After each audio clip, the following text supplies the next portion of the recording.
விஜய் ஒரு சொன்னார், யாரும் இலவசம் வாங்காதீங்க, 1000 ரூபாலாம் வாங்காதீங்கன்னு சொன்னவர் ஒரு தமிழ்நாட்டில் பிறக்கிற ஒவ்வொரு குழந்தைக்கும் ஒரு பவுனில் மோதிரம் பண்ணி போடுவேன். ஒரு நாளைக்கு 2000 குழந்தை பிறகுது தமிழ்நாட்டில்.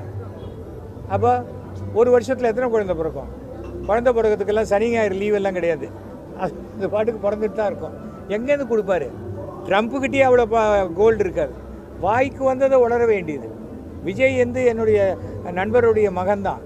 ஆனால் சினிமா வேறு, அரசியல் வேறுங்கிறத இந்த நிமிஷம் வரைக்கும் புரிஞ்சிக்காம திமுக தீய சக்தி, திமுக தீய சக்தின்னு சொல்லிக்கிட்டு அவர் போட்ட மீட்டிங்கில் 41 பேர் செத்து போனாங்க, சமீபத்தில் ஒரு பையன் செத்து போனான், அதுக்கு முன்னாடி 6 பேர் செத்து போனாங்கன்னு பார்த்தா அவர் என்னமோ கோயிலுக்கு நேர்ந்து விட்ட மாதிரி பலி கொடுத்துக்கினே போகிறாரே தவிர இவர் எப்படி வாழ வைப்பார்னு எனக்கு தெரியலை.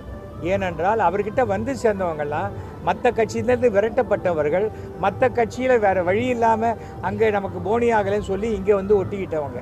அப்படி இருக்கிறவங்க எப்படி அவங்களால வெற்றி பெற முடியும்? அவங்களுக்கு வந்து ஓட்டு வாங்குவாங்க.